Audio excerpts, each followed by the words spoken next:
Bonsoir, chers élèves. J'espère que vous allez bien et que vous êtes un peu reposés par rapport à vos cours d'aujourd'hui. Donc, aujourd'hui, on est là pour aborder un exercice qui va intégrer à la fois la génétique, le muscle squelettique, mais également la reproduction chez les spermatozoïdes.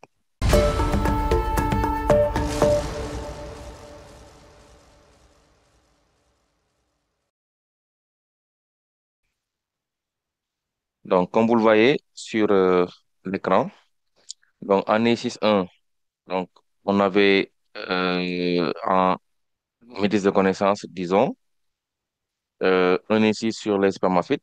Donc, l'exercice nous demande un peu de montrer comment la cellule mère de spore est à l'origine du sac embryonnaire chez les spermatozoïdes. Et on demandait des schémas illustratifs, n'est-ce pas, pour on peut donc étayer donc notre explication. En exercice 2, donc, vous avez la génétique, ok? Et en exercice 3, donc, vous avez un exercice sur les muscles. Bon, maintenant, si vous ne voyez pas d'inconvénient, donc, ce que je vais faire aujourd'hui, c'est de commencer par l'exercice 2. Bon, parce que la dernière fois, le temps nous a manqué un peu pour terminer l'exo 3. Bon, l'exo 1 étant un exercice de maîtrise de connaissances, je pense que bon, fondamentalement, ça ne pose pas un problème si la démarche est comprise de pouvoir donc faire ce type d'exercice. Donc, je pense qu'on peut attaquer directement l'exercice 2 et ensuite l'exercice 3. Donc, ok, donc voilà pour l'exercice 2. Bon, là, je vois que Ahmadou Sow a demandé est-ce que pour l'exercice 1, qu'en est-il? Bon, je pense qu'il nous a pris en cours. Donc, j'ai expliqué à l'entame que aujourd'hui donc j'ai préféré donc commencer l'exo 2 et l'exercice 3 et si le temps le permet de revenir à l'exercice 1 là, parce que l'exercice 1 fondamentalement bon c'est une maîtrise de connaissances qu'on donne donc ça ne devrait pas normalement poser de problème d'expliquer comment n'est-ce pas à partir donc de la cellule mère nous avons donc la formation là et maintenant donc parce que la dernière fois on n'avait pas terminé l'exercice 3 donc on était obligé d'arrêter donc là, j'ai préféré donc on peut intervertir, commencer par le 2, terminer par le 3 et si le temps le permet, de revenir sur le un. Mais n'importe comment, donc vous aurez dans tous les cas donc le corriger au niveau de la plateforme. OK. Euh, bon, Sorna demande comment on fait pour avoir l'exercice avant les cours.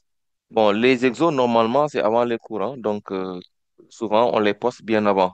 En principe, si vous êtes inscrit, normalement, vous devrez les voir bien avant même le cours d'aujourd'hui.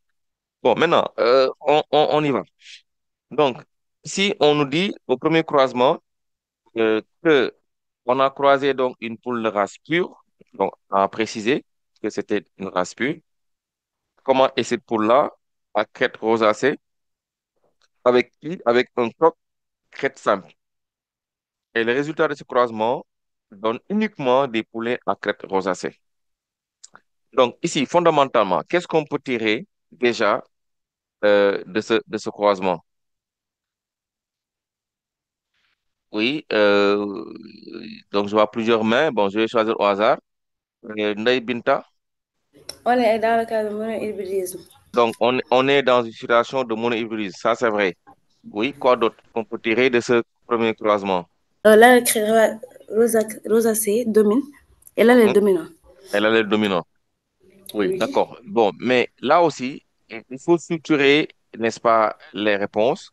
Donc, qu'on soit méthodique dans la démarche, voilà, que ça n'aille pas dans tous les sens. Donc, il faut vraiment qu'on soit méthodique. Parce que, encore une fois, donc là, la génétique, c'est vraiment un exercice de raisonnement. Donc, il faut vraiment avoir une bonne démarche, n'est-ce pas, dans le raisonnement. C'est important. Je prends au hasard aussi un Mustapha. Oui, monsieur, Oui.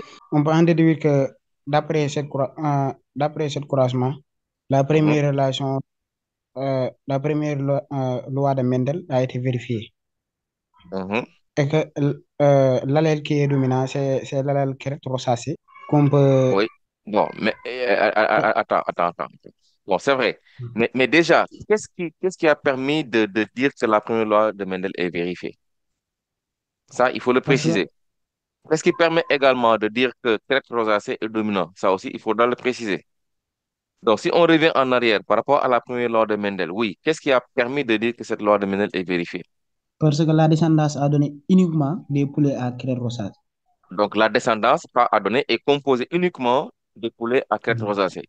Donc, ça veut dire quoi, uniquement? Ça nous renvoie à quelle notion? Euh, oui, Aïcha, pour aider un peu Moustapha. Bien sûr, Oui, on veut dire que la F1 est uniforme. voilà. Donc, c'est l'uniformité de la descendance, l'uniformité de la première génération. Oui. Et maintenant, Et que quand on a cette uniformité, Mendel nous dit que, oui, la première loi de Mendel est vérifiée. c'est vérifié. Et ça nous permet de dire que, quoi, les parents C'est pur. sont de race pure. Voilà. Donc, uniformité de la F1. Donc, ça nous renvoie à la première loi de Mendel qui nous dit que donc, si on fait un croisement d'individus et que la descendance donne une génération ou une population homogène, donc ça permet de dire que les parents sont de race pure. Et là, ici, on voit qu'effectivement, le croisement donne des poulets uniquement à crête rosacée. Donc, ça nous permet de voir effectivement que cette loi de Mendel est vérifiée. Donc, les parents sont bel et bien de race pure. Bon, par ailleurs aussi, on l'a dit déjà. Donc, en quoi un des parents, on nous a précisé que le parent était pur. Mais même si on ne l'avait pas dit, n'est-ce pas, les résultats obtenus nous permettaient justement de le dire également. Maintenant, deuxième chose, deuxième élément, c'est quoi? C'est par rapport au caractère de la descendance, le caractère de la F1. Donc, quand on regarde le caractère pris par la F1, on voit que ce caractère est comment? C'est quel type de caractère? Sokhna, Yas, c'est quel type de caractère? Le caractère est dominant Non, mais avant, justement, qu'est-ce qui nous permet de dire qu'il est dominant, justement? parce que la F1, Hein? la création de la F1, Mhm. homogène. Oui, ça, on l'a dit, la F1 étant homogène, ça nous a permis de dire que les parents étaient de race pure, vu que la première loi de Mendel est vérifiée. Ça, c'est déjà réglé. Maintenant, deuxième chose à régler, maintenant, c'est le phénotype qu'on obtient avec la F1. Or, si on regarde le phénotype, c'est uniquement des poulets qui sont, n'est-ce pas, rosacés. Maintenant, j'ai Rosacée. dit, par rapport à ce caractère-là, rosacé, qu'est-ce qu'on peut enterrer? Donc, Parce que on peut conclure que la crête rosacée est dominante. justement, maintenant, pourquoi? Qu'est-ce qui nous permet de le dire? C'est ça que je demande justement. Hein? Bon, on va essayer avec Cora. Qu'est-ce qui nous permet de dire que la traite rosacée est dominante? Cora, oui. Euh, nous pouvons dire que la crête rosacée est dominante parce qu'il n'y a que ce caractère qui est visible. Il n'y a que ce caractère qui s'est manifesté. Hmm, c'est pas la bonne réponse. Liliane, Job, Monsieur, oui. c'est parce que lorsqu'on a croisé une femelle à Mhm, crête rosacée et une mâle à crête mhm, femme, euh, mhm, la descendante a donné seulement mhm, crête rosacée. mhm. Bon, les gars, comme j'ai dit, hein, il faut vraiment qu'on soit méthodique dans la démarche. Bon, euh, c'est vrai, quand on a croisé les rosacées avec le sable, effectivement, on a l'uniformité de la F1. Donc, il nous a permis de justement dire que cette première loi est vérifiée et que donc les parents sont purs. Mais deuxième élément, c'est que le caractère que la F1 a pris, c'est-à-dire caractère rosacé, c'est un caractère de type parental. C'est un caractère de type parental. Parce que, vous l'avez dit, mais peut-être mal exprimé. Donc, nous, au début, ce qu'on avait, les deux parents qu'on avait, c'était des crêtes rosacées et des crêtes simples. Donc, ce sont les caractères des parents. Mais la descendance qu'on obtient avec le croisement présente un phénotype de l'un des parents. Donc, c'est un caractère parental. Maintenant, donc, ce caractère parental-là, que la F1 a pris de façon uniforme, de façon homogène, c'est lui qui s'est exprimé donc au niveau des phénotypes de la descendance. Vu que ça provient de l'un des parents, donc c'est ce caractère-là qui domine. Parce que lors du croisement, il n'y avait pas seulement que crête rosacée, il y avait également crête simple. Mais d'où est passé ce phénotype? Ce phénotype ne s'est pas exprimé au niveau des F1. Pourtant, il y avait un parent qui avait bel et bien ce caractère-là. la descendance a pris un caractère au détriment d'un autre. Donc, ce caractère pris par la descendance, qui est de type parental, c'est lui en réalité qui est le caractère dominant.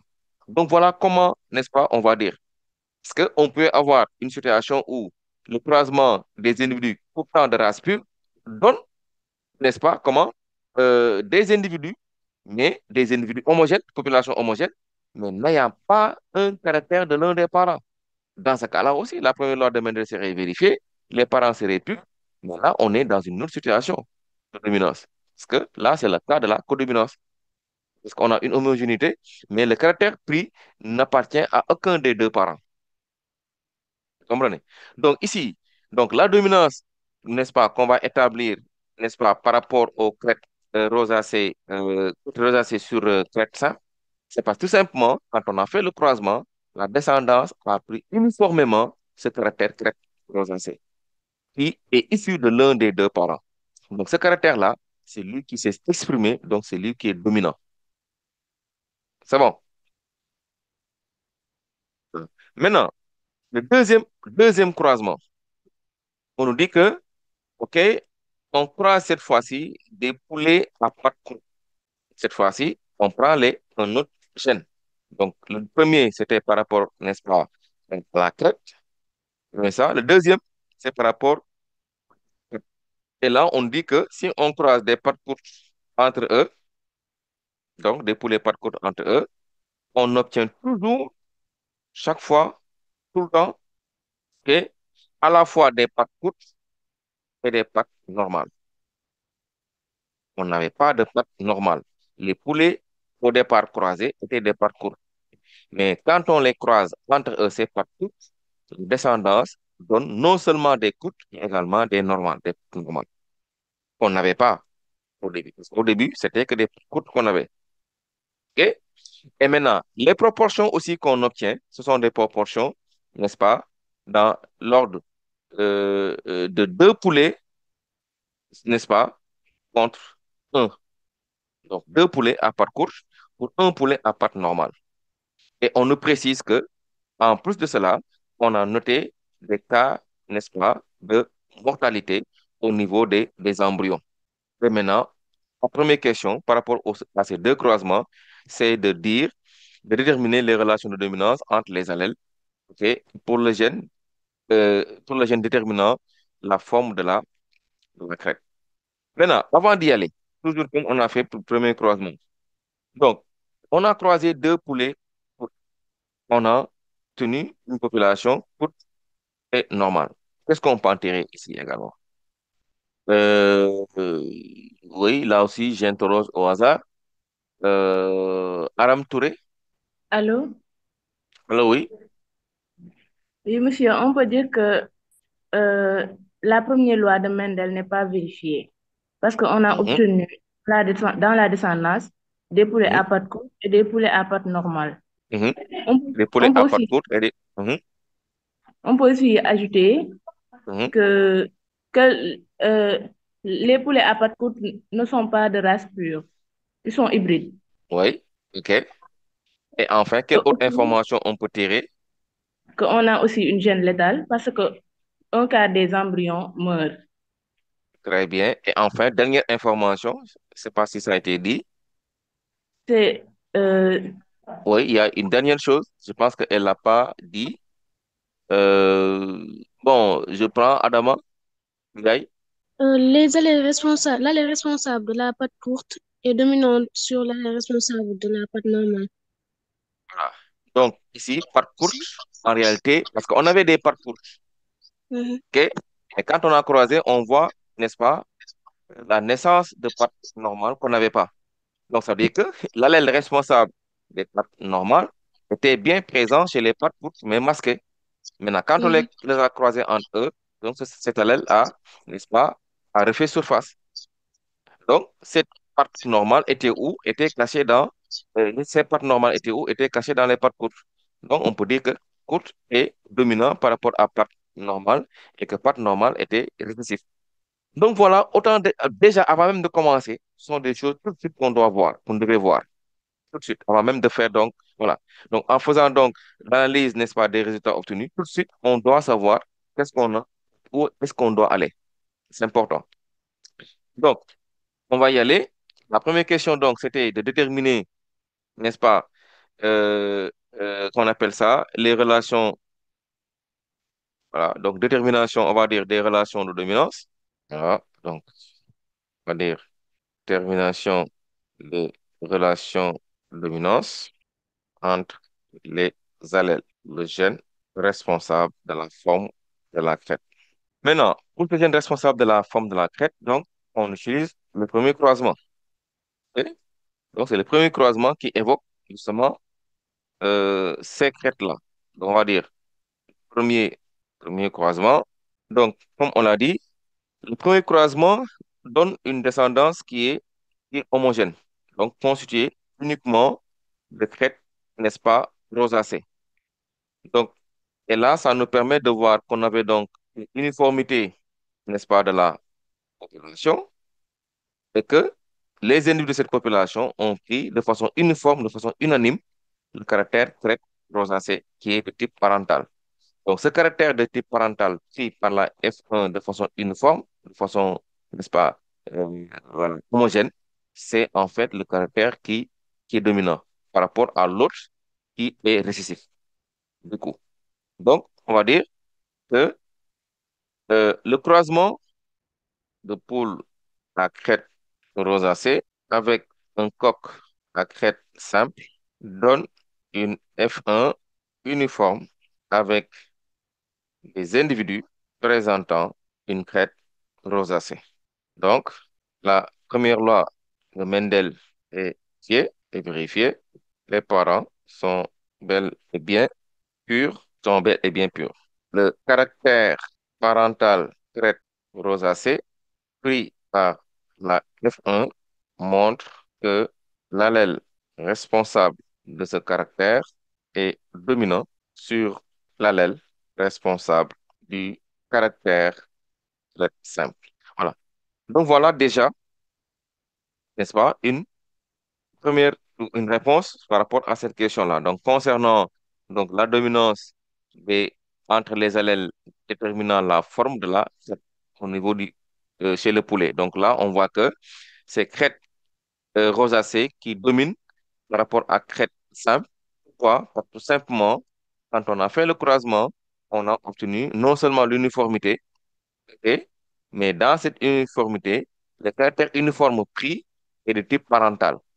Donc, vu que un des parents qui avait été croisé, n'est-ce pas, était aussi crête rosacée, et c'est ce caractère-là qui s'est répercuté sur la F1. Donc, ce caractère pris par la F1 est le dominant par rapport à l'autre caractère parental qui ne s'est pas manifesté au niveau de la F1. Donc, du coup, ce caractère est négatif. Donc, voilà, ces élèves, comment on établit justement les règles de dominance par rapport à cette situation-là. Donc, il faut juste comparer, n'est-ce pas, la descendance obtenue avec les parents.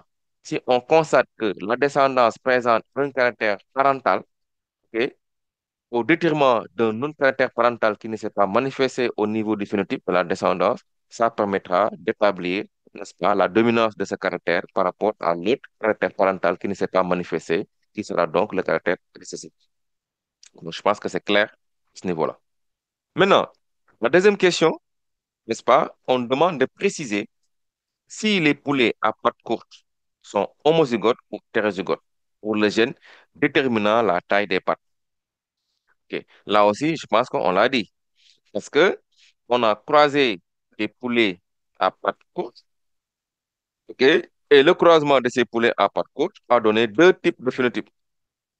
Phénotype pattes courtes, mais également phénotype pattes normales, n'est-ce pas, qu'on n'avait pas. Et donc là, ça montre que la descendance obtenue de ce croisement est hétérogène, parce que présentant deux phénotypes. Donc du coup, les pattes courtes croisées entre eux ne sont pas de race pure, parce que si c'était de race pure, ils auraient donné une population homogène, répondant ainsi à la première loi de Mendel.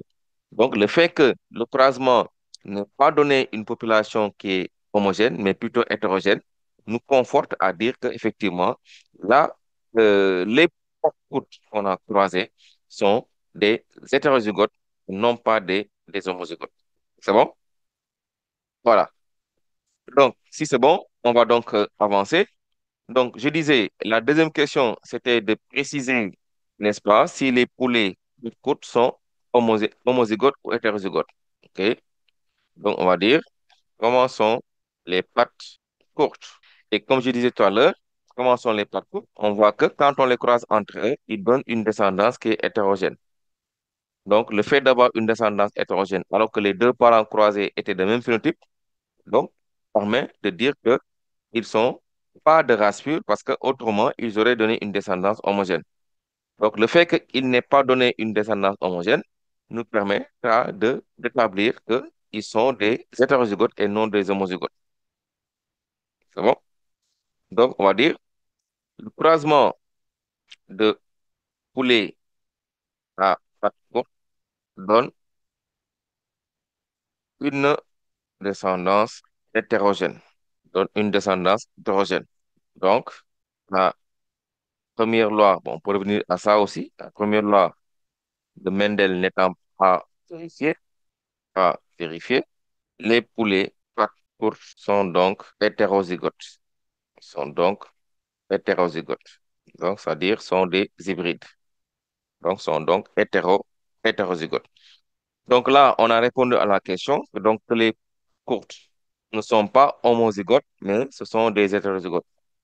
Tu vois?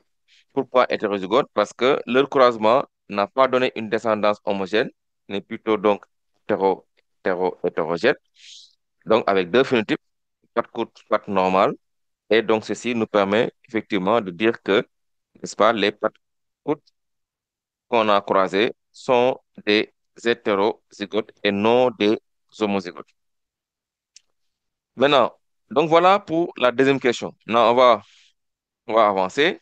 Donc, la troisième question, on nous demande, troisième question, donc on nous demande de déterminer les relations de dominance entre les allèles pour ce gène et proposer une explication au résultat obtenu, n'est-ce pas, pour le croisement correspondant.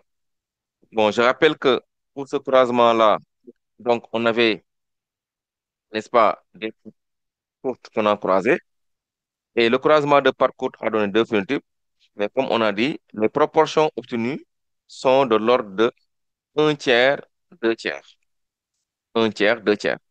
Et maintenant, on demande non seulement de déterminer les relations de dominance, mais également d'expliquer les résultats qu'on a obtenus. Maintenant, ici, rapidement, qui va nous donner les règles de dominance ici pour, n'est-ce pas, les deux allèles? L'allèle responsable, n'est-ce pas, des pattes courtes et pattes. Oui.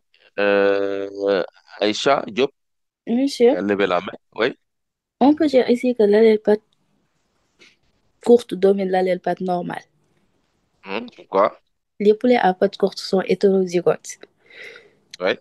car ils ont donné des descendances à pattes normales. Mhm. Ils ont donné descendance à des pattes normales. Oui. Donc, ça veut dire que le caractère, ou bien l'allèle responsable patte normale, existait chez les pattes courtes, mais Mais masqué. caché. Voilà, mais caché. Parce que les pattes normales sont issues de pattes courtes, de la descendance, n'est-ce pas, des pattes courtes qu'on a croisées. Oui. Maintenant, pourquoi les pattes normales qu'on a obtenues dans la descendance, on ne les avait pas, le phénotype au niveau des parents pattes courtes qu'on avait croisés? C'est pas tout simplement, le caractère était masqué, donc il était présent. Donc, ça nous permet d'établir le fait que les pattes normales sont donc récessifs, alors que donc les pattes courtes sont dominants par rapport donc à pattes normales. C'est bon? Donc, on va dire ici relation de dominance et explication des résultats. OK. Maintenant, pour les relations de dominance, déjà, on l'a dit. Donc, le croisement de pattes courtes a donné, n'est-ce pas, deux phénotypes de pattes courtes et des pattes normales. Donc, l'allèle responsable de pattes normales était présent chez les parents, mais démasqué. Donc, du coup, les pattes normales sont récessives et les pattes courtes sont dominants. OK? Donc, on va dire ça. Le croisement de poulet pattes normales entre eux a donné des pattes, bon, plutôt le croisement de poulet courte, plutôt, donc pattes courtes entre eux a donné des pattes courtes et des pattes et des pattes normales. OK? Donc, l'allèle responsable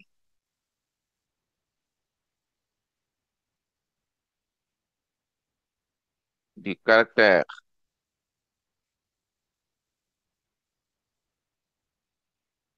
normal était présent chez les parents, mais caché ou masqué. Par conséquent, l'allèle responsable du caractère patte est dominant par rapport à celui responsable du caractère patte normal qui est réfléchi. Donc voilà, chers élèves, donc les règles les règles donc ou les relations de dominance donc que nous avons par rapport aux deux, n'est-ce pas, allèles responsable courte et allèle responsable patte normale. Bon, je vois des mains qui se lèvent. Ndeye Marie, oui, Awa aussi a ouvert. Awa, oui, allez-y. Oui, bonsoir, monsieur. Ah, Comment vous identifiez que c'est l'allèle courte, c'est l'allèle patte courte qui domine l'allèle patte normale? Non, mais il faut pas regarder que ici c'est court, ici c'est normal, que le normal doit être dominant par rapport à court. Là, c'est par rapport à ce que l'exercice nous a donné. Donc, on raisonne par rapport à ça.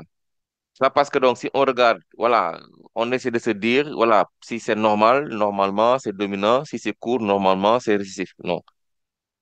Donc, on n'est pas dans ça. Donc, il faut juste regarder, n'est-ce pas? On raisonne par rapport à ce que l'exercice nous a donné. Donc, techniquement, on aurait dit, voilà, patte longue, voilà, ça ne changera pas. Donc, le raisonnement, par rapport à ce qui est donné comme résultat, on raisonne par rapport à ça. Et on sait que quand on croise des individus, n'est-ce pas, qui ont un phénotype donné, la descendance étant hétérogène, ça nous permet de dire que ces individus déjà sont hétérozygotes, donc hybrides. OK? Et maintenant, si dans la descendance qu'on obtient, on a un caractère qui vient d'apparaître ou bien qui n'était pas présent quand on a croisé, donc ça veut dire que ce caractère-là est caché. Et quand il est caché, si un caractère est caché, forcément, il est récessif. Et donc, dans notre cas ici, l'exercice nous donne une situation où ce sont des courtes qu'on avait croisées, mais le résultat a donné et des courtes et des longues, et des normales plutôt. Maintenant, de ce point de vue, les normales qu'on a obtenues quand on a croisé que des courtes, ces normales-là, sachant qu'ils proviennent de parents qui sont courtes, si ça réapparaît, ça veut dire qu'il peut cacher. Et donc, de ce point de vue, c'est l'allèle normal qui est donc récessif par rapport à l'allèle courte qui est dominant. D'accord, merci. Bon, je vois aussi que la main de oui, Ndeye Marie. J'ai compris. Mhm. C'est bon, j'ai compris. C'est bon. Aïcha, Ouais. Diop, C'est bon, j'ai compris. c'est bon. Voilà. Donc, ne vous dites pas que non, c'est longue, n'est-ce pas? Ici, normal plutôt, et la courte. Donc, si c'est normal, vous vous dites dans votre tête, OK, si c'est normal, donc c'est le dominant. Si c'est court, normalement, c'est le récessif. Donc, c'est pas ça en fait. Donc, on raisonne par rapport à ce que donc comment on appelle, le résultat du croisement de l'expérience donne. On raisonne par rapport à ça. Mais on va pas raisonner, n'est-ce pas, en se disant que si c'est normal, donc ça veut dire que si c'est court plutôt, donc ça veut dire que c'est récessif. Si c'est comment on appelle ça, normal, donc ça veut dire que c'est dominant. Non, on n'est pas dans ce schéma-là. Ok. Donc, maintenant, euh, voilà pour donc comment on appelle ça, la troisième question. Mais il reste maintenant d'expliquer les résultats. Donc là, on a établi donc la dominance entre les allèles. Maintenant, il nous reste à voir, n'est-ce pas, pourquoi le croisement a donné ces proportions-là. Donc les proportions, je le rappelle, c'est un demi, non, plutôt un tiers, deux tiers. Donc un tiers, deux tiers.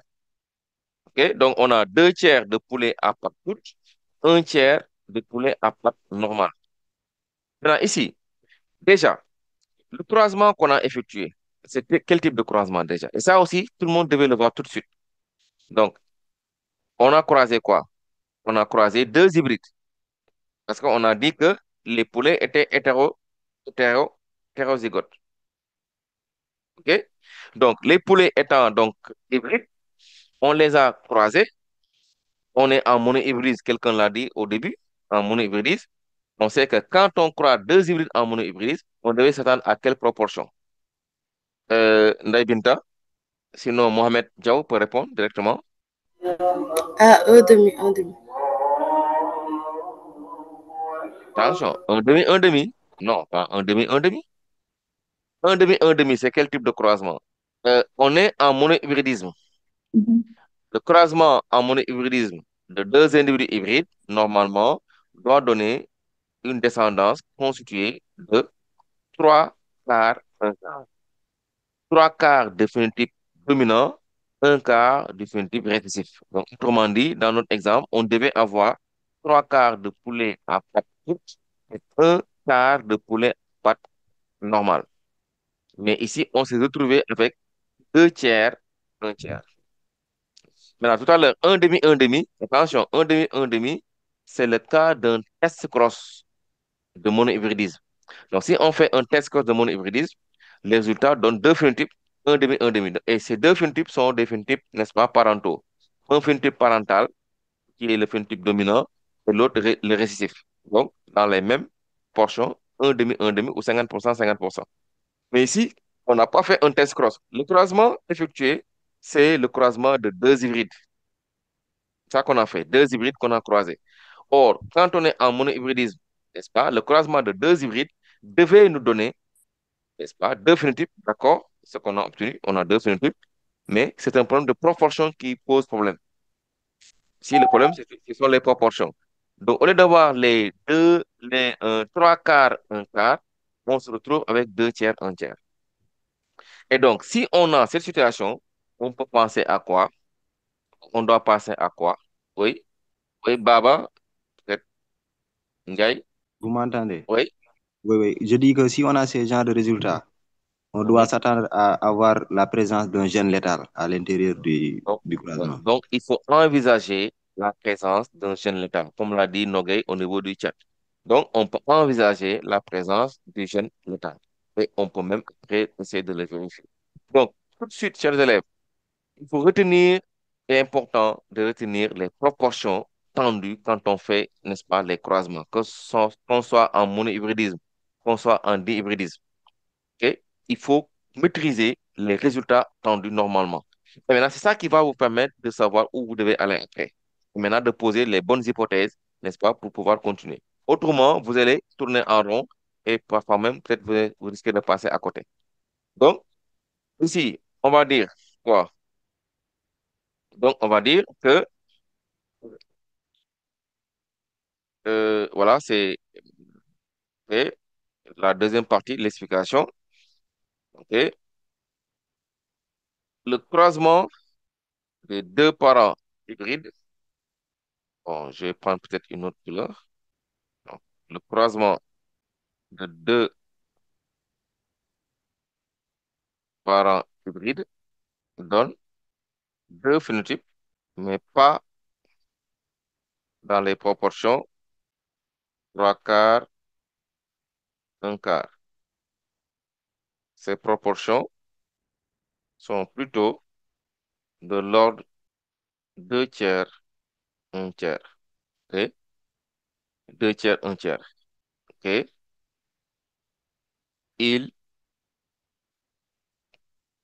pourrait donc s'agir d'un cas gène létal ou de présence d'un gène létal. De présence d'un gène, ou bien, voilà, présence d'un gène létal.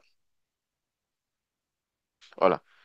Donc, il y a Abdou Khadr qui a levé la main. Aïdara, oui, Monsieur, oui. comment vous avez fait pour trouver la proportion 3 quarts? Comment vous avez fait pour savoir? Mhm. On a eu des proportions de 2 tiers, 1 tiers au lieu de 3 quarts, 1 tiers. Mais c'est le texte même qui nous l'a dit. Ça Seydou, dit, on a, c'est le texte même qui nous l'a dit, Seydou. Si vous oui, lisez l'énoncé, OK? Bon, on remonte un peu. oui, Voilà, voilà. Donc ici, on dit que le deuxième croisement, OK, on a croisé des pattes courtes entre eux. On obtient toujours, à la fois des pattes courtes et des pattes normales, dans les proportions de 2 poulets à pattes courtes pour un poulet à pattes normales. Mais ça, c'est-à-dire que si on regarde toute la proportion de la descendance, c'est 2 contre 1. Mais 2 contre 1, en termes de statistiques, ça fait, en fait, c'est comme si on avait 3 parts. Sur les 3 parts, les 2 sont courtes et une part est normale.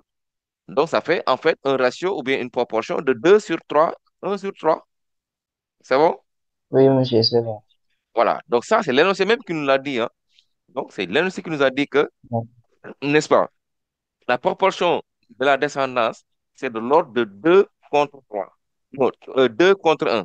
Donc, 2 contre 1. Donc, ça fait, chaque fois qu'on a, si tu veux, 3 poulets qu'on obtient, sur les 3 poulets obtenus, les 2 sont courtes et un poulet est normal.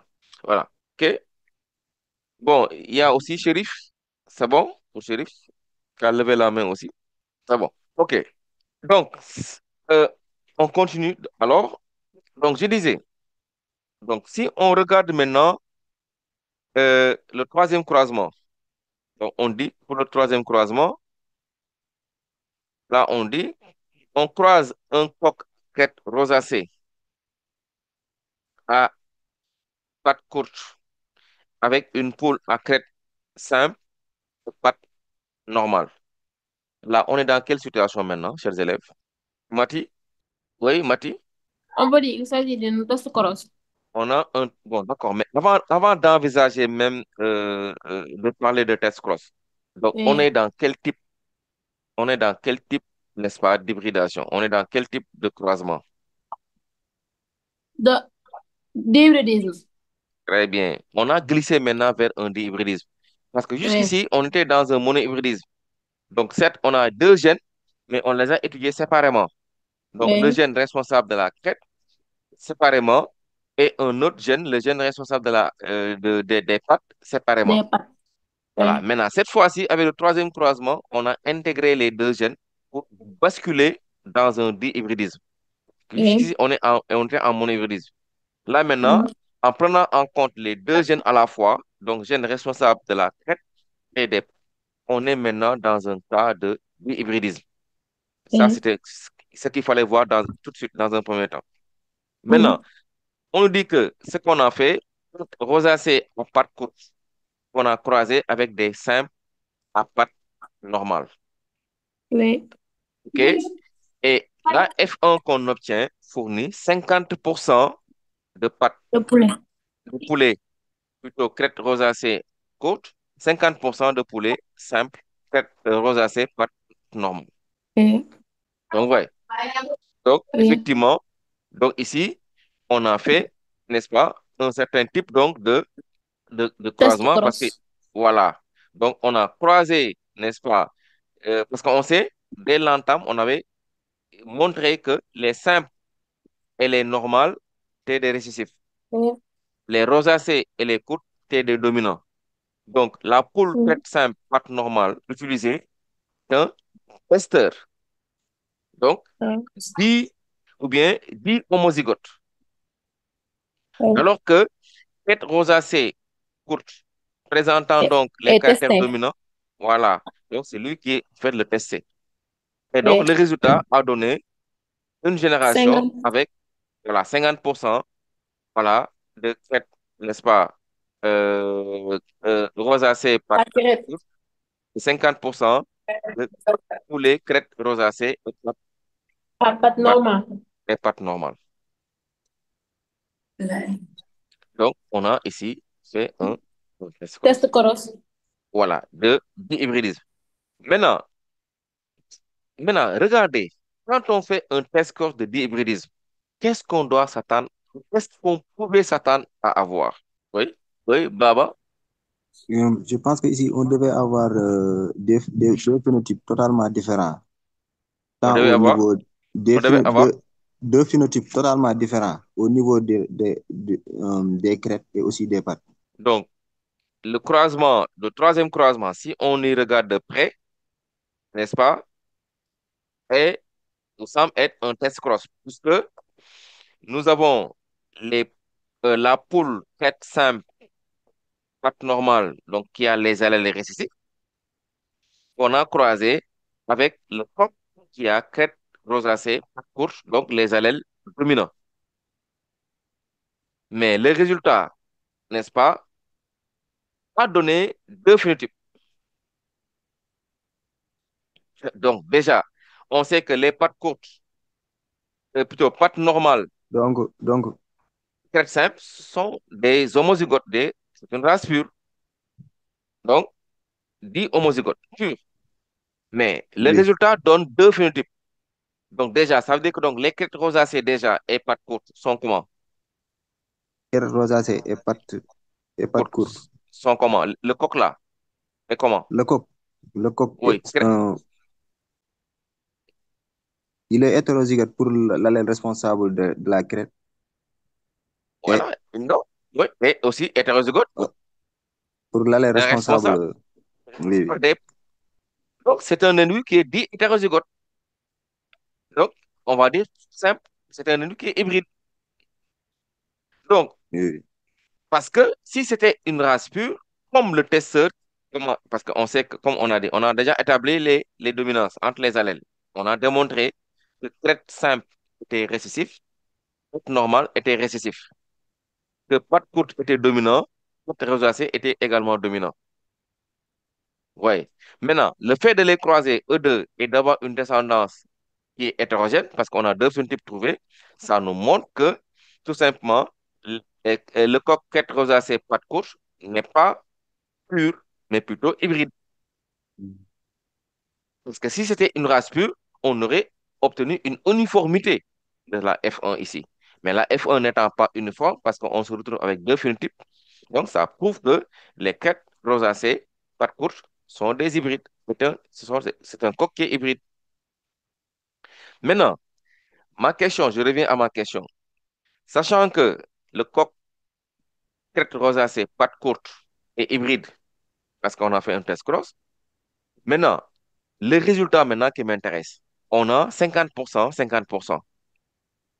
Mais je dis, si on fait un test cross de dihybridisme, qu'est-ce qu'on devait s'attendre ou bien quel résultat pouvait-on s'attendre aussi à avoir? Ça, le sens de ma question. Fallou? Oui, monsieur. Mhm. Ici, donc, on a deux principes de proportion un demi et un demi. Oui, ce que le résultat a donné. Mais je dis, Oui. quel résultat pouvait-on s'attendre à avoir? Maguette, Nyan?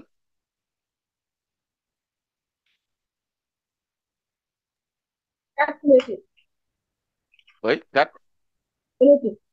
Très bien. Dans quelle proportion? Un quart, un quart, un quart. Un quart, un quart, un quart, un quart. C'est ça. Donc, parce que c'est ça, ce sont les règles de Mendel, les lois de Mendel. Et c'est quelle loi d'ailleurs? Oui, Fatih, Sam, bon, Sorna Diallo, oui, Fatih, oui, si tu peux parler, oui. Bon, ceux qui n'ont pas, voilà, peut-être, oui, euh, Baba, oui, Baba, on va avec Baba. Oui, oui. Ici, je pense que c'est la deuxième loi de Mendel, la loi de ségrégation des gamètes. Non, ça, c'est pas la deuxième loi de Mendel. Ah. Ah, ah. C'est quelle loi ici? Fali Touré? Troisième loi de Mendel, assortiment indépendant. Donc, c'est la troisième loi de Mendel, normalement. Donc, c'est la loi de la ségrégation indépendante. Bah, c'est pas la deuxième, donc c'est la troisième loi ici. Donc, normalement, quand on fait un croisement comme ça, on pouvait s'attendre à avoir une ségrégation indépendante. Et quand on a une ségrégation indépendante, ça veut dire quoi? Donc, ça veut dire que le test cross aurait donné quatre phénotypes dans les proportions un quart, un quart, un quart, un quart.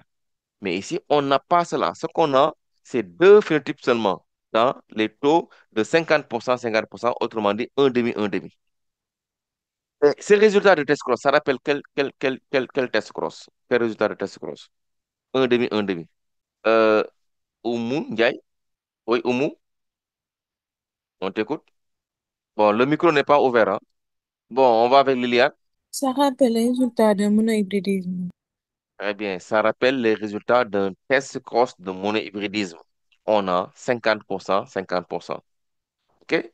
Maintenant, si nous avons un test cross, n'est-ce pas, de monohybridisme où on devait avoir normalement 50%, 50%, quand on est en monohybridisme, ici, on a un dihybridisme, mais qu'est-ce qu'on constate? On constate que les résultats du test cross obtenu, n'est-ce pas, en dihybridisme, ressemblent à un test cross de monohybridisme. Vous voyez? Donc, partant de là, qu'est-ce qu'on peut déjà dire avec ça? Qu'est-ce Monsieur, qu'on peut dire avec ça? Oui? je pense que cela signifie que les gènes sont liés avec un Très bien, linkage absolu, quoi. très bien. Que les gènes sont liés. Donc, chers élèves, ce sont des choses qu'il faut voir tout de suite. Avant même de plonger, ces choses-là, quand vous faites, vous devez les voir tout de suite. Donc, d'abord, identifier le type de croisement que nous avons à faire, voir les résultats qu'on a obtenus, croiser ces résultats avec les résultats tendus, n'est-ce pas? Et ça nous permettra de savoir où on doit aller. C'est extrêmement important. Donc, ne faut pas plonger comme ça. Il faut toujours, n'est-ce pas, analyser et surtout aussi maîtriser très bien les lois de Mendel. Maîtriser également les résultats des croisements qui sont attendus, qu'on soit en monohybridisme, qu'on soit en trihybridisme ou même en dihybridisme. C'est extrêmement important. Donc ici, quand on y voit de près, on voit qu'en fait, le croisement qu'on a effectué, c'est un test cross. Mais le test cross n'a pas donné les phénotypes attendus, mais deux phénotypes 50-50. Donc ça veut dire tout simplement que nous avons affaire à, n'est-ce pas, une liaison de gènes. Ok? Parce que le dihybridisme se comporte comme un monohybridisme. Donc, et là, ce n'est possible que quand les gènes sont liés, simplement. OK? Donc, on y va. Donc,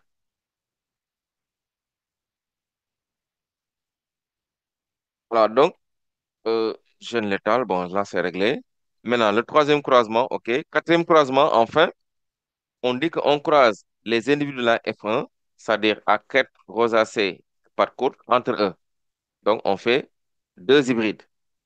Et là, qu'est-ce qu'on obtient? On obtient alors une descendance où on a 50 poulets à crête rosacée, par courte, 26 à crête simple, pattes normale, et 24 œufs qui n'ont pas eu le temps donc d'éclore. Et maintenant, la question c'est d'expliquer les résultats obtenus pour les deux croisements et déterminer la position relative, n'est-ce pas, des deux gènes étudiés sur le chromosome. Vous présenterez l'échiquier de croisement du au quatrième croisement. C'est bon? Donc, on y va. Donc, quatrièmement, on va dire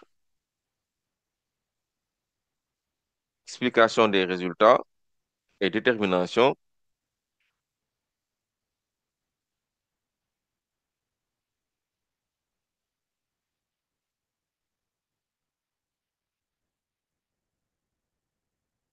détermination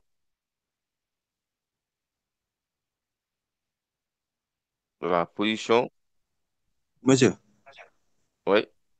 pourquoi vous n'écrivez pas les informations qu'on a obtenues lors du troisième croisement? Non, j'y arrive. Ah, ok, Là, merci, désolé. ouais, je suis à la question. Donc, après, je vais prendre croisement par croisement. Donc, explication Ok, des ok, désolé. résultats et détermination de la position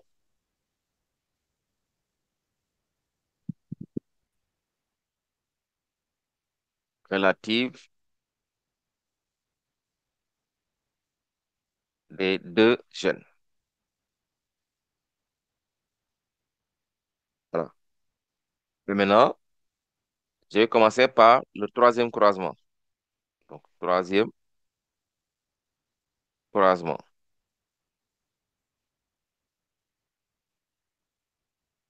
OK? Donc, comme j'ai dit, pour le troisième croisement, donc, on nous dit quoi? Que quand on croise des crêtes rosacées pattes courtes avec, n'est-ce pas, des simples pattes normales, on obtient deux phénotypes, 50-50. Donc, on sait que c'est un test cross. Donc, on va dire le croisement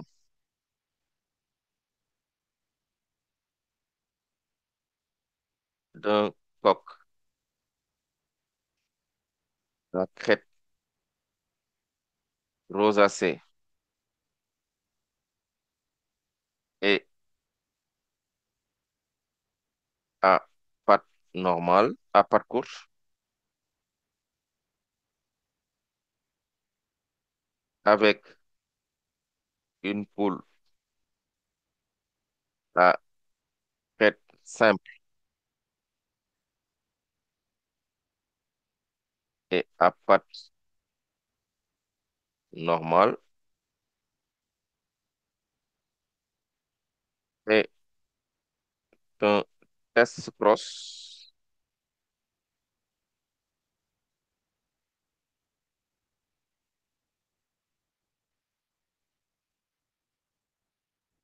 de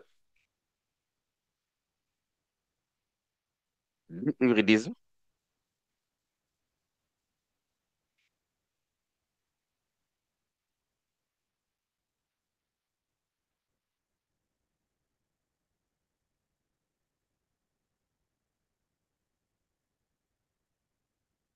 qui a donné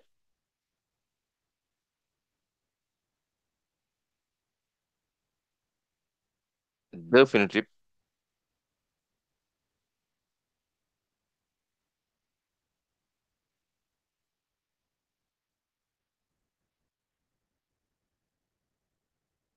dans les proportions de 50%, 50%.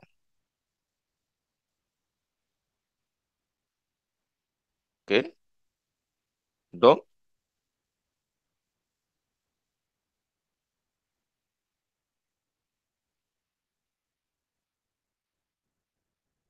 le coq à crête rosacée et à pattes courtes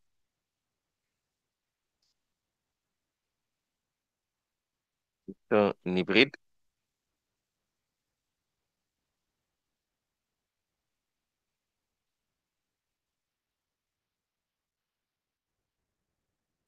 un hybride,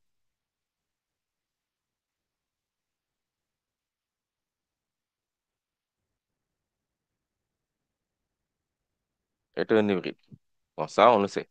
Et maintenant, le fait d'avoir deux phénotypes, n'est-ce pas, à égale proportion aussi, nous permet de voir que le déhybridisme se comporte comme un, n'est-ce pas, un test cross de monohybridisme.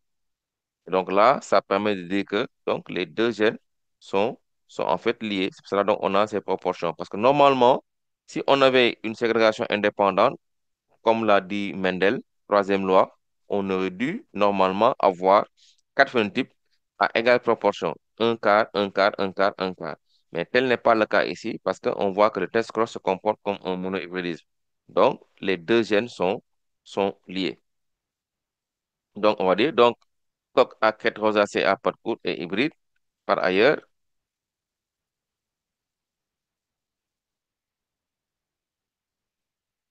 le test cross a donné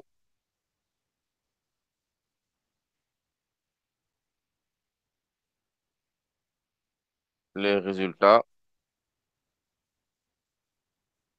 d'un test cross de monohybridisme.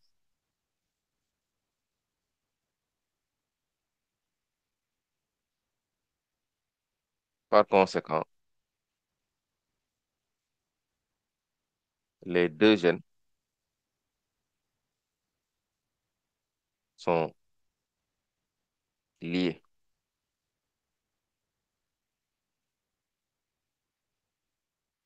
de manière absolue. Voilà. Pourquoi de manière absolue et non partielle? Parce que si on était en partiel aussi, on aurait quatre phénotypes, mais, n'est-ce pas, avec les proportions qui ne seraient pas les proportions d'une ségrégation indépendante. Voilà. Mais là, on a que deux phénotypes à égale proportion 50-50.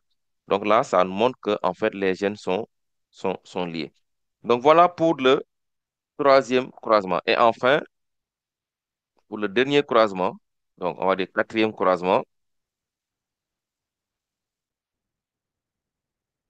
là, on voit que donc, le croisement de deux hybrides, n'est-ce pas, hein, en dihybridisme toujours, n'a pas donné aussi 16 phénotypes. Donc, dans les proportions 9, 3, 3, 1. Allez, 9 16e, 3 16e, 3 16e, 1 16e. Donc, avec la loi de la ségrégation.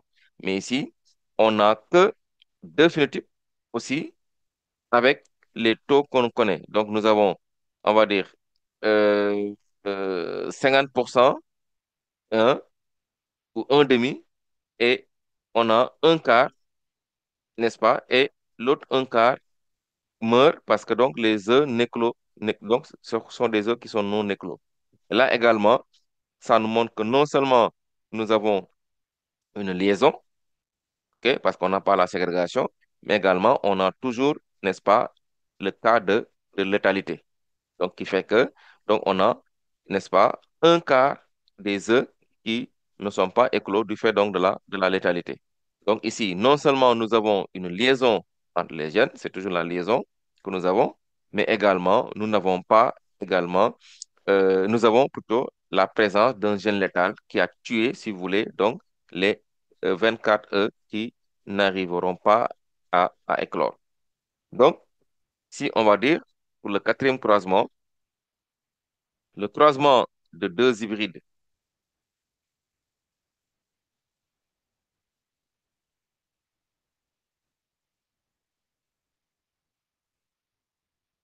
deux hybrides ne donne pas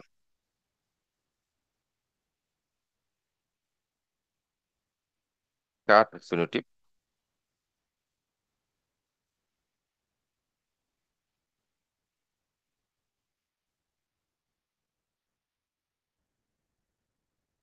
mais deux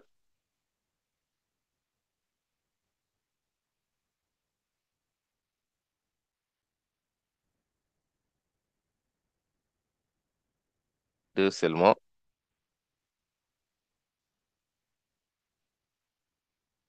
dans les proportions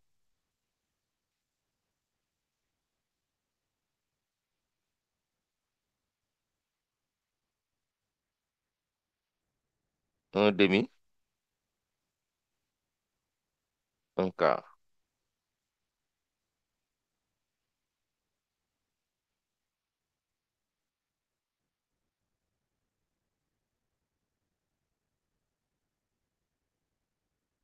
si vous voulez même.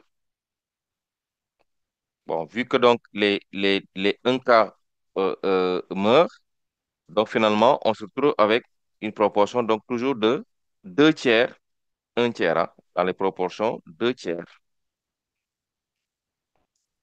un tiers. Voilà, parce que les 50 représentent donc les 2 et les 26 représentent donc un tiers. Donc, on a 2 tiers, un tiers. Ouais. Donc, il s'agit non seulement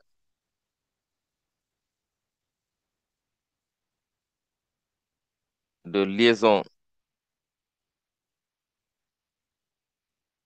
de gènes,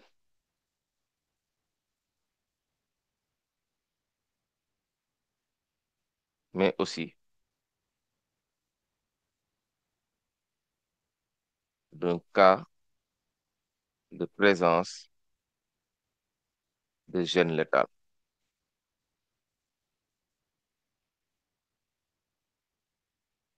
Voilà. Donc voilà, chers élèves, n'est-ce pas, ce que nous avons ici. Donc non seulement dans le résultat, parce qu'on a 2 hybrides qu'on a croisés, mais le croisement des 2 hybrides n'a pas donné les proportions attendues. C'est-à-dire les proportions comme l'a évoqué Mendel, c'est-à-dire une ségrégation indépendante qui nous amènerait à avoir, n'est-ce pas, 4 phénotypes dans les proportions 9/16, 3/16, 3/16, 1/16. Mais ici, on n'a que 2 phénotypes. Et si on regarde les proportions déjà, le fait d'avoir donc 2 phénotypes au lieu de 4, déjà, nous renvoie tout de suite à la liaison. Maintenant, les proportions aussi normalement attendues, si c'était donc une liaison absolue, comme on l'a dit au début, on devait avoir 2 phénotypes, ce qu'on a. Mais le problème, ce sont les proportions qui posent problème. Normalement, si c'était donc une liaison absolue, on devait avoir 50%, 50%. Donc 50%, n'est-ce pas, de phénotype dominant, 50% de phénotype récessif. C'est-à-dire 50% de crête rosacée, patte courte, 50% de crête simple, patte normale. Mais le problème ici, c'est que ce sont les proportions. Au lieu d'avoir donc les 50-50, on se trouve avec une proportion de 2 tiers, un tiers. Toujours, n'est-ce pas, les résultats qui rappellent un monohybridisme, donc qui confortent également la liaison. Mais le fait également de l'avoir sous la forme de 2 tiers, un tiers, nous renvoie également à la létalité. Donc ici, nous avons non seulement une situation de gène létal, mais également on a les 2 gènes étudiés sont placés sur la même paire de chromosomes. Donc les 2 gènes sont liés. Maintenant, on va, n'est-ce pas, le démontrer. OK? Et pour cela, donc, on va utiliser donc un échiquier, on nous a dit. Donc, on va travailler avec l'échiquier.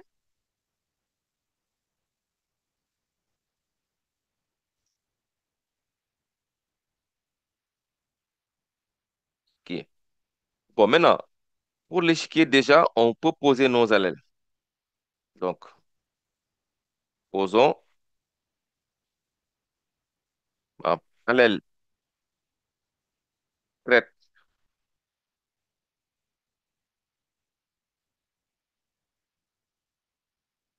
rosacée égale, bon, pour moi, je vais prendre crête rosacée. On peut l'appeler comment? On peut le symboliser par grand C, par exemple. Et crête simple,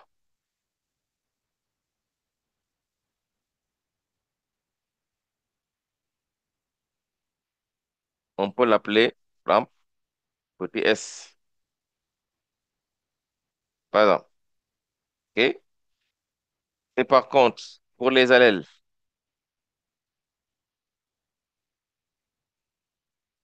allèles, on va dire pattes,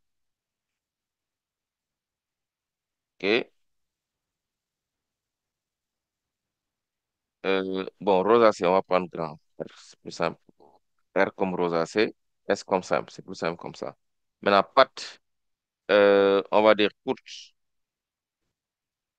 Voilà, on peut prendre grand C pour patte courte. Et allèle,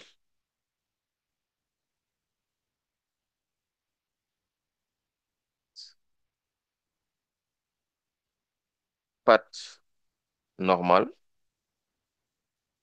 on prend par exemple petit n. Maintenant, on fait le croisement. Le croisement, c'est quoi? On a, bon, je peux reprendre même le troisième croisement. Donc, je prends le troisième croisement. Donc, j'ai des pattes, n'est-ce pas? On a des rosacées courtes, sachant que les gènes sont liés, on a dit, ça faut pas l'oublier. Donc, parents, donc le coq, donc, qui est le mâle, donc qui est à crête rosacée, pattes courtes. Donc, sachant que l'hypothèse, c'était que les gènes soient liés. Donc, crête rosacée, donc grand R, et pattes courtes, on a dit pattes courtes, c'est grand C, OK?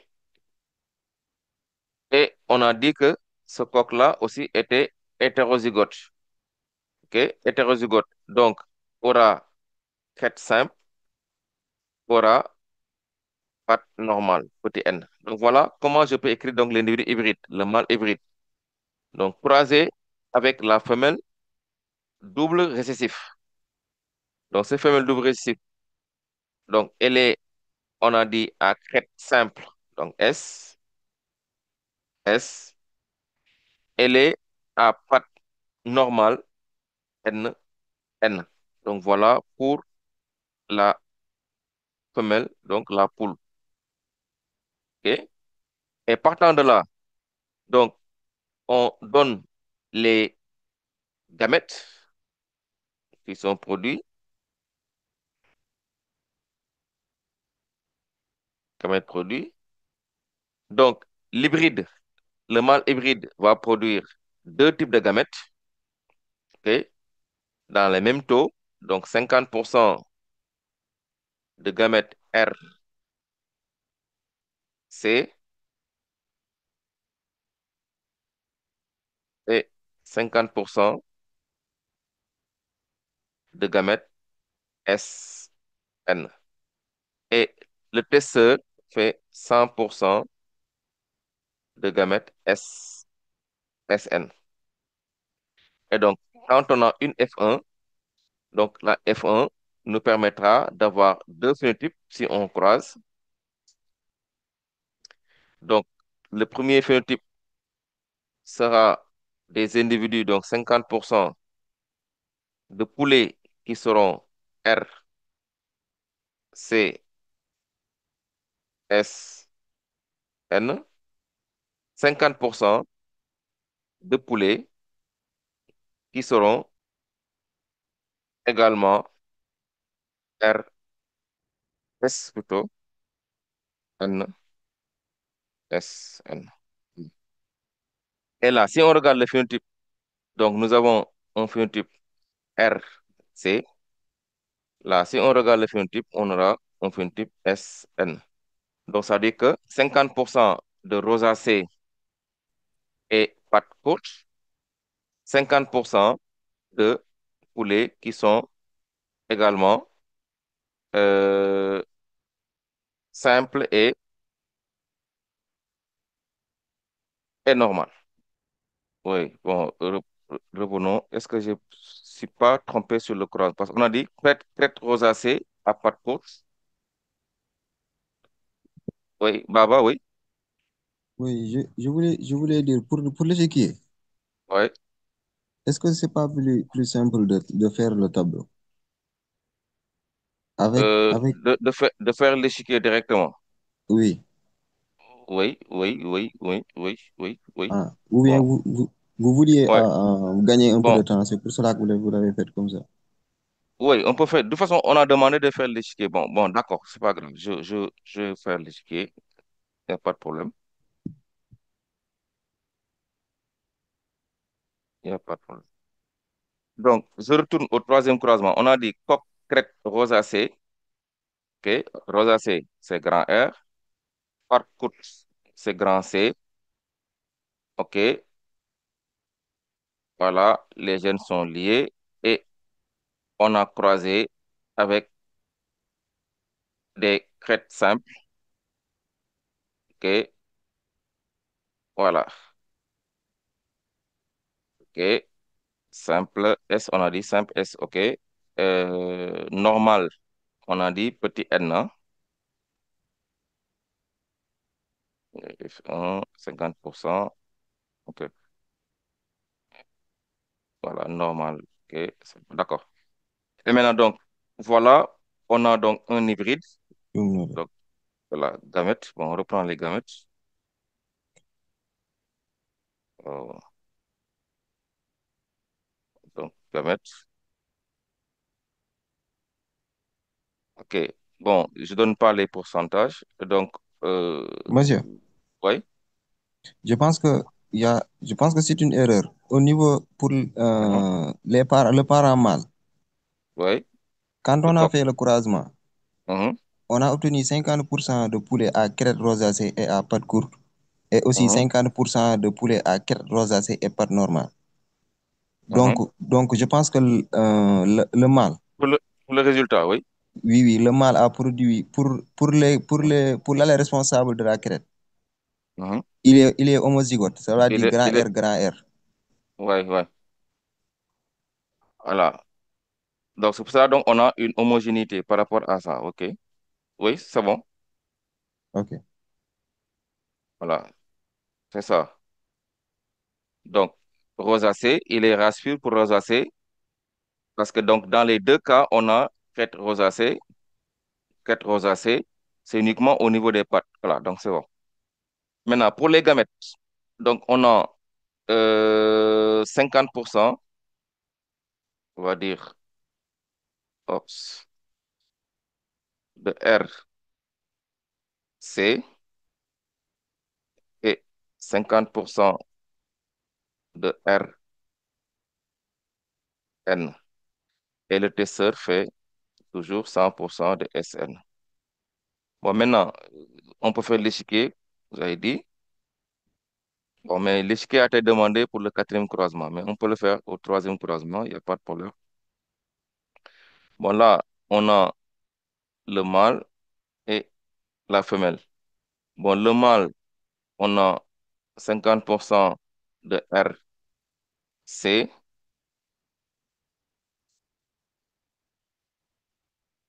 50% de RN, et pour la femelle, on a 100% de SN.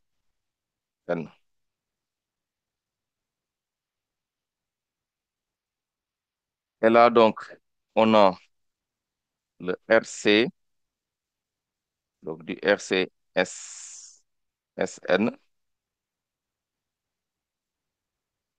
donc SN. Et là aussi, on a du RN,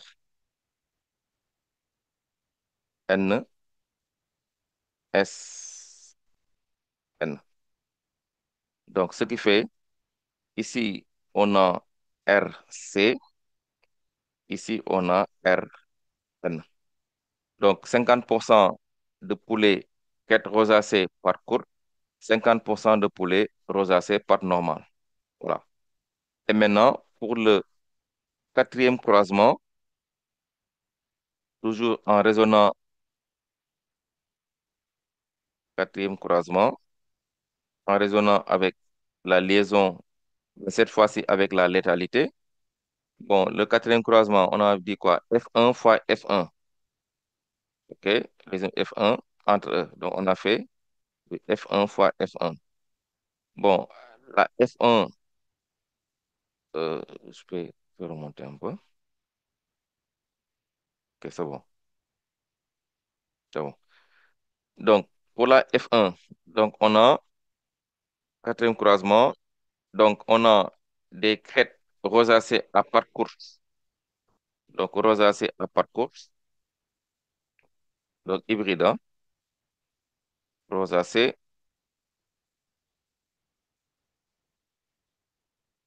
à pattes courtes. c'est grand C. OK? Et on a la R, C et S, N. Croisé avec R, C et S, N.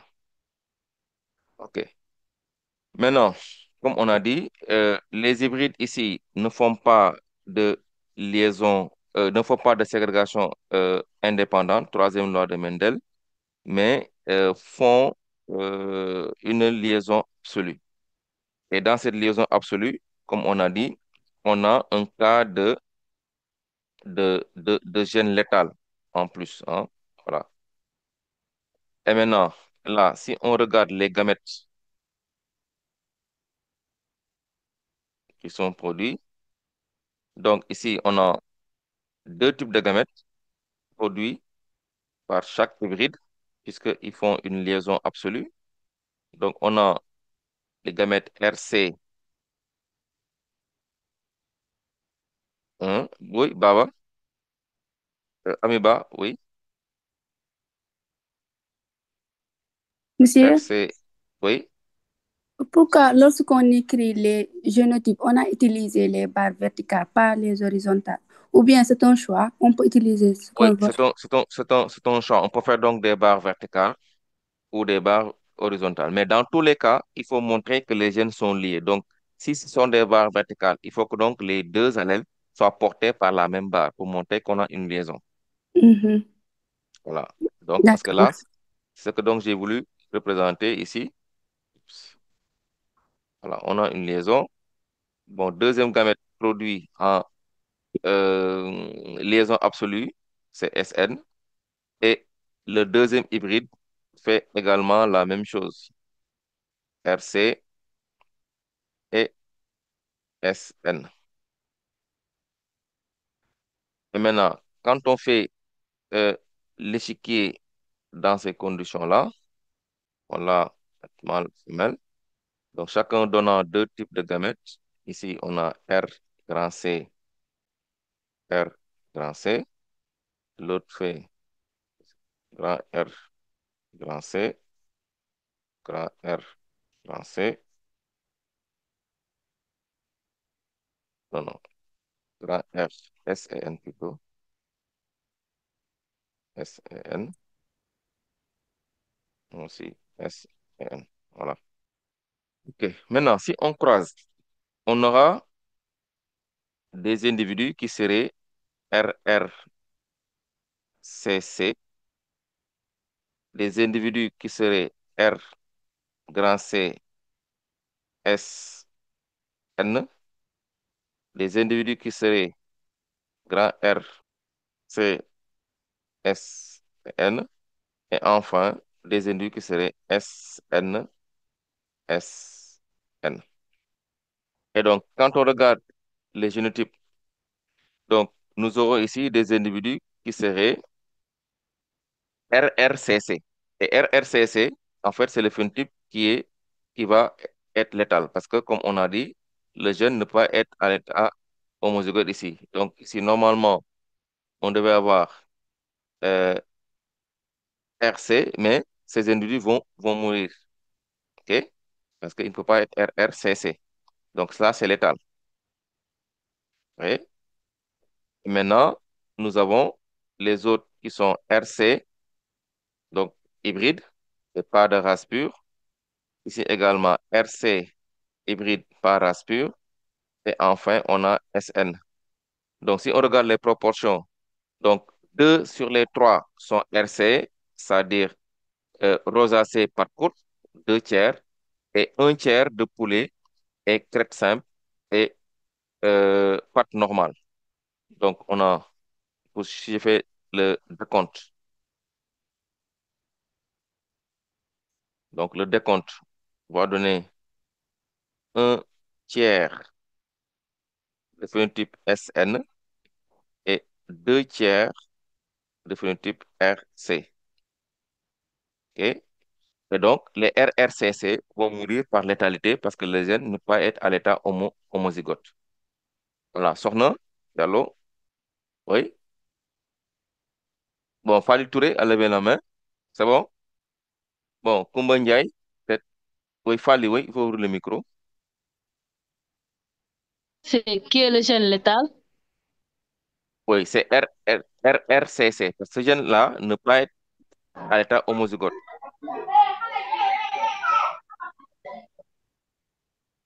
OK? Parce que déjà, la létalité, on l'avait déjà quand on était en monohybridisme.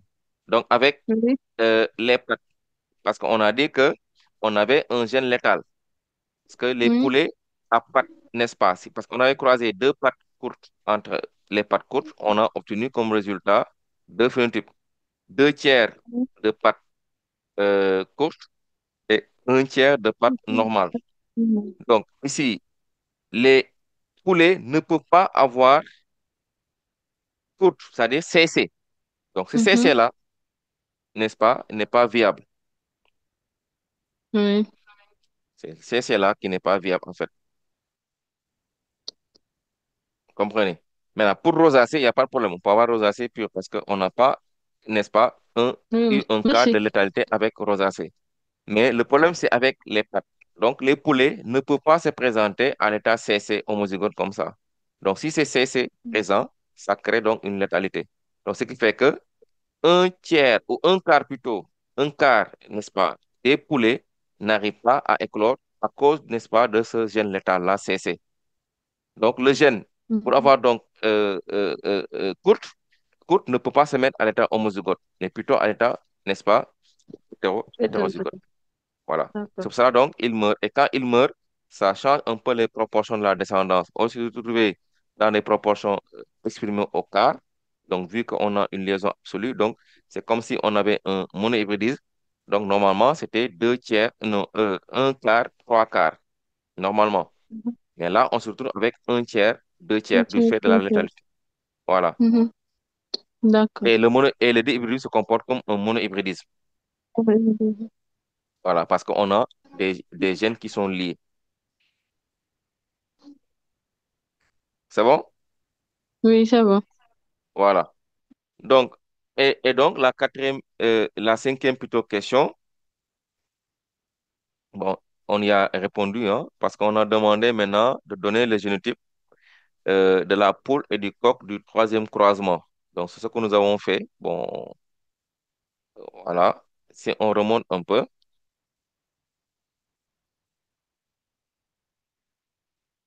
là, c'est ce croisement-là.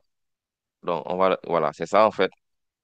Donc, ici, le coq est RR, n'est-ce pas, CN, et la poule est SSNN. Bon, on va le faire. Bon, je vous montre. Donc, cinquième question, on va dire génotype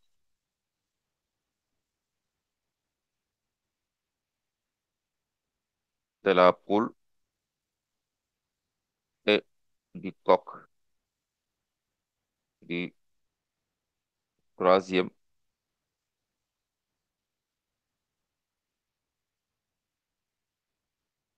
croisement. Donc, on va dire le coq. Bon, on va changer de couleur peut-être. Le coq. Donc, il sera. Donc, parce que le troisième croisement, donc, c'est crête rosacée par couche. Donc, et quand on regarde la descendance, par rapport à rosacée, on avait une uniformité. Parce que sur les 50%, on a toujours rosacée, rosacée. Donc, RR. OK? Et maintenant, on a parcours C maintenant et donc parcours OK, là et N. Et pour la poule, donc la poule, donc c'était un test cross, la poule était dit homozygote récessif, c'est-à-dire crête, on a dit simple, S, S, et avait des pattes normales, c'est-à-dire N, N. Donc, le coq est mono-hétérozygote, OK? Et la poule est di-homozygote. Donc, la poule est pure, race pure, récessive, avec les allèles récessifs, bien évidemment. Le coq, lui, a, n'est-ce pas, un gène ou bien deux allèles identiques pour rosacée, donc homozygote pour rosacée, mais pour les pattes, n'est-ce pas, le coq est hybride. Parce qu'encore une fois, il ne peut pas être race pure parce que le gène est létal, donc le coq ne peut pas se présenter avec CC. Avec CC, donc on aura une létalité. Donc pour que cette, n'est-ce pas, plutôt patte courte puisse exister, patte courte ne peut exister qu'avec une forme, n'est-ce pas, hybride. Donc, le gène ne peut pas être cessé pur, parce que sinon, on a une létalité. Donc, le coq sera RRCN et la poule qui a testé sera SSNN. Donc, voilà, chers élèves. Donc, avec cet exercice, on a terminé. Maintenant, s'il n'y a pas de questions, on va peut-être, voilà, il reste une dizaine de minutes. Voilà. Est-ce qu'il y a des questions par rapport à ça, à cet exercice? Voilà. Oui, Ndeye Awa? Monsieur, Mhm. pour le croisement F1 fois F1, F1 fois F1, oui. j'ai pas bien compris. F1 fois F1. Oui, quatrième Bon, croisement. d'accord, on va remonter un peu. Voilà, c'est le quatrième croisement, F1 fois F1. Parce que fois F1, on a deux hybrides qu'on a croisés. Or, les individus hybrides, n'est-ce pas, le sont non seulement pour le gène responsable de la crête, mais également pour le gène responsable des pattes. Donc, ce qui fait que par rapport au gène responsable, n'est-ce pas, de la crête hybride, c'est RS, parce que rosacée, on avait dit dominé simple, crête simple. Et maintenant, pour les pattes, on avait dit courte dominée normale. Donc, courte, c'était grand C, normal, petit n. Donc, un hybride F1 serait donc RSCN. Donc, vu que donc on a deux hybrides croisés, donc on aura RSCN croisé avec RSCN. OK? Et maintenant, pour les gamètes qui sont produits, sachant que, n'est-ce pas, on a une situation de liaison absolue, chaque hybride va produire deux types de gamètes au lieu de quatre types de gamètes, comme dans le cas d'une ségrégation indépendante. Parce que dans le cas d'une ségrégation indépendante, normalement, on devait s'attendre à voir la production de quatre types de gamètes dans les mêmes taux, donc équiprobabilité. Un quart, un quart, un quart, un quart. Voilà. Mais ici, on n'a pas cela. On n'a que deux gamètes qui sont produits du fait qu'on a une liaison absolue. Donc, chaque hybride va produire deux types de gamètes, n'est-ce pas, en liaison absolue. Les deux types de gamètes, donc vous les voyez là, on a ici un type de gamète et le deuxième type de gamète. Et le deuxième hybride fait pareil. Ce type de gamète RC et le deuxième type de gamète SN. Donc, avec les mêmes taux, 50%, si je devais donner les pourcentages, ce serait 50%, 50%. Donc, 50, 50, 50, 50. Ou bien un demi, un demi, un demi, un demi pour chaque hybride. Et maintenant, quand on les croise, malheureusement, on aura des poulets qui vont recevoir les deux allèles, c'est-à-dire CC. Le CC est létal chez le poulet. Donc, le poulet ne peut pas, n'est-ce pas, avoir les deux, n'est-ce pas, allèles, n'est-ce pas, CC, parce que c'est létal. Donc, comme on le sait, un gène létal est un gène qui ne peut pas se mettre à l'état homozygote. Donc ici, le gène CC ne peut pas être à l'état homozygote parce que ça devient létal pour le poulet. Donc, du coup, les un tiers, un quart plutôt des poulets meurent et il ne restera en termes de proportion sur les quatre que trois parts. Et donc, finalement, les proportions seront évaluées au tiers et non au quart. C'est bon? Oui, Ndéami, c'est bon? Ndé Awa plutôt? Oui, c'est bon, merci. OK. Est-ce qu'il y a une autre question?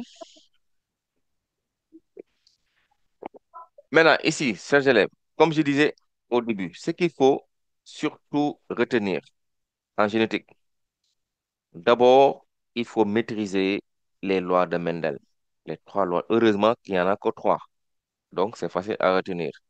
Donc la première loi, c'est la loi de l'uniformité de la F1. La deuxième loi, c'est la loi de la pureté des gamètes, OK, ou séparation des facteurs. Et la troisième loi, c'est la loi de la ségrégation indépendante.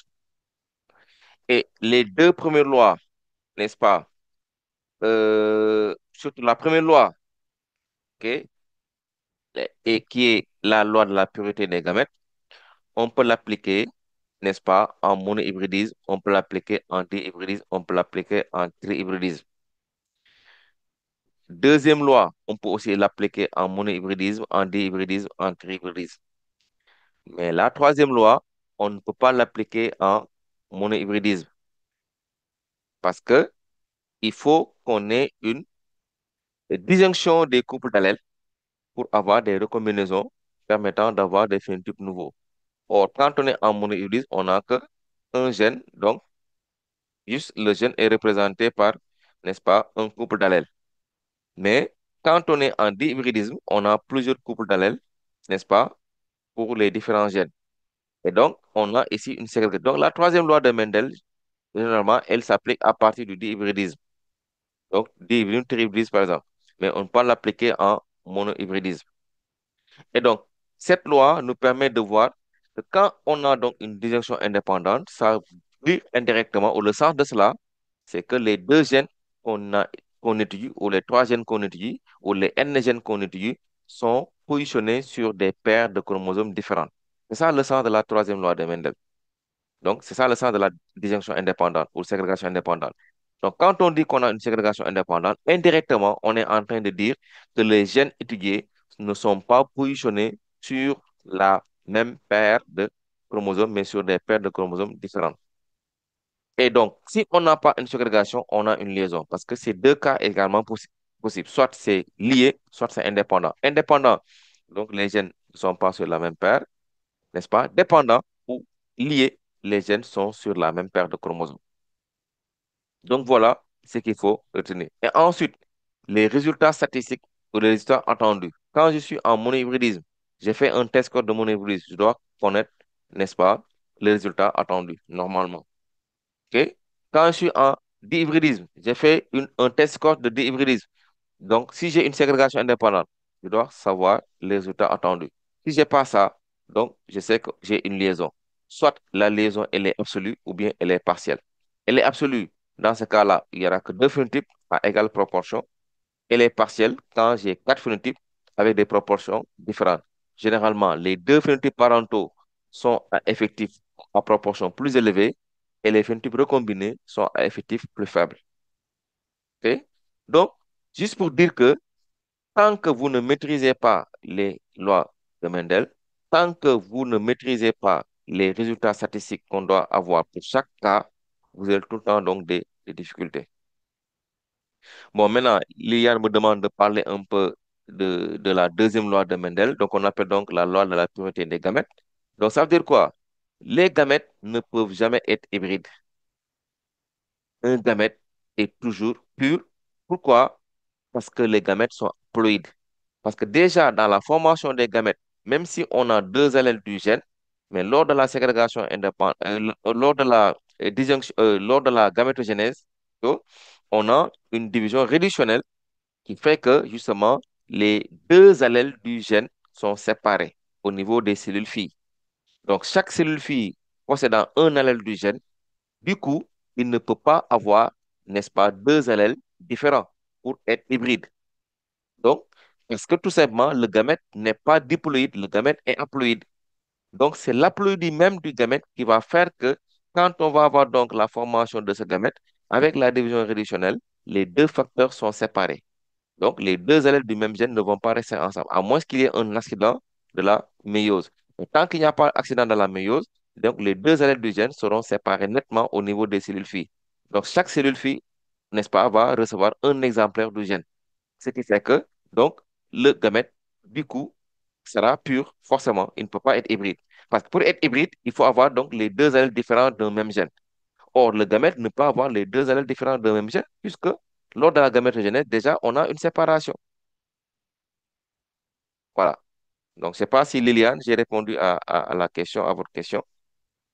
OK. Est-ce qu'il y a autre chose? Oui. Mais, vous voulez dire quoi? Amiba, c'est bon?